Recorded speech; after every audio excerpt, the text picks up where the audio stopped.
పెద్దిరెడ్డి సుధీర్ రెడ్డి, ఈ పెద్దిరెడ్డి మిథున్ రెడ్డి గారి రిలేటివ్ సోదరుడు అనమాట. ఆయన ఒక ప్రశ్న అడిగారు.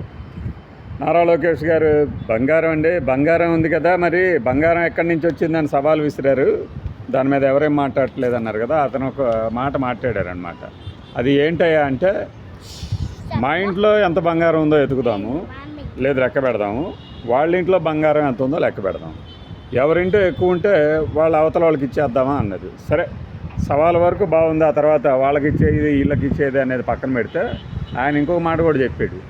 మీకు ఇచ్చిన సూపర్ 6 వీటి మీద అమలు మీద శ్రద్ధ పెడితే బాగుంటుంది. పెద్దిరెడ్డి మిథున్ రెడ్డికి లోపల 2 పూట్ల భోజనం బయట నుంచి తెప్పించుకోవడానికి అడ్డుపడటం మీద పెట్టే శ్రద్ధ, ఆయనకిచ్చే ఫెసిలిటీలు, అంటే చట్ట ప్రకారం ఏవైతే ఫెసిలిటీలు ఉన్నాయో అవి అడుగుతున్నా కూడా వాటిని కూడా పట్టించుకోవట్లేదని ఒక లాజిక్ తీశారు. నిజమే. మరి ఇప్పుడు ఇవన్నీ సామాన్యుడికి దొరుకుతాయా లేదా పక్కన పెడితే, వాళ్ళకున్నటువంటి ఒక వెసులుబాటును వాళ్ళు వాడుకుంటున్నారు. నేను అడుగుతున్నాను, నాకు ఇంటి భోజనం 2 సార్లు బయట నుంచి తెప్పించుకునేలాగా, ఒకేసారి 2 పూట్ల భోజనం అంటే అది పాడైపోతుంది, నాకు అల్సర్ ఉంది కాబట్టి అలా కాదు, 2 పూటలా కూడా అంటే ఫ్రెష్గా తెచ్చుకునేలాగా అనుమతించాలి అని కోరుతున్నారు. ఈ కోణంలో ఏంటంటే, ఇప్పుడు ఎక్కడైనా కూడా భోజనాలు అడుగుతున్నాడు బయట నుంచి, సహాయకుడిని అడుగుతున్నాడు బయట నుంచి, ఇలాంటి సౌకర్యాల అని నోరేళ్ళ పెట్టేవాళ్ళు ఉంటారు. ఈ సౌకర్యాలు కల్పించడానికి కూడా వీళ్ళకేంటి అభ్యంతరం, టీడీపీ కూటమికి అనే వాళ్ళు ఉంటారు.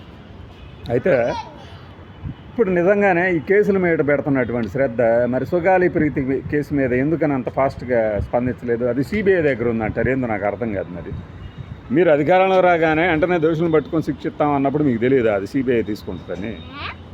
మరి ఎందుకని మాట్లాడరు ఆ విషయాలు? అంటే వాటి మీద మాత్రం మీరిచ్చిన హామీలే, కూటమి ఇచ్చిన హామీల మీదనే ఫాస్ట్గా స్పందించరు. ఇట్లా వ్యక్తిగత, ఇది ఖచ్చితంగా వ్యక్తిగత కక్షగానే అర్థమవుతుంది జనాలకు, రోజులు పోయే కొద్దీ, రోజులు గడిచే కొద్దీ. లేకపోతే లిక్కర్ కేసులో అతన్ని అరెస్ట్ చేయడంతోనే పోలీసుల పని అయిపోతుంది. ఆ తర్వాత అతనికి బెయిలు, లేదంటే జైల్లో ఫెసిలిటీల మీద పదే అభ్యంతరాలు పెట్టడం కోసం వెంటనే స్పందించిన తీరు చూసినప్పుడు ఈ మాట అనుకోవాల్సి వస్తుంది అనమాట. మరి మిగిలిన కేసుల విషయంలో కూడా ఈ పెద్దిరెడ్డి సుధీర్ రెడ్డి చెప్పినంత వేగంగా పనిచేయచ్చు కదా. ఆయన ఒక్కడ అడిగాడనే కాదు, మామూలుగా అయినా సరే ఇలాంటి చోట, ఇలాంటి కండిషన్స్లో మిగిలిన కేసులను కూడా ఇంత ఫాస్ట్గా స్పందించగలరా? ఉండాలిగా స్పందన. ఉందే మరి? లేనప్పుడు ఏమనుకుంటారు? ఇది ఖచ్చితంగా ఏమనుకుంటారు కాదు, 90% మందికి అర్థమైపోయింది ఇదంతా ఏంటంటే ఒక పద్ధతి ప్రకారం వెళ్ళిపోతుంది అని.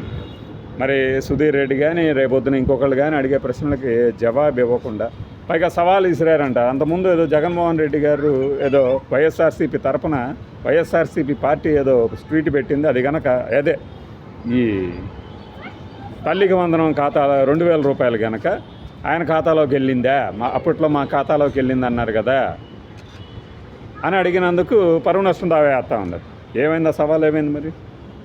సవాళ్ళు విసురుకుంటా పోవటమే కానీ స్పందించడం ఉండదా? చూద్దాం.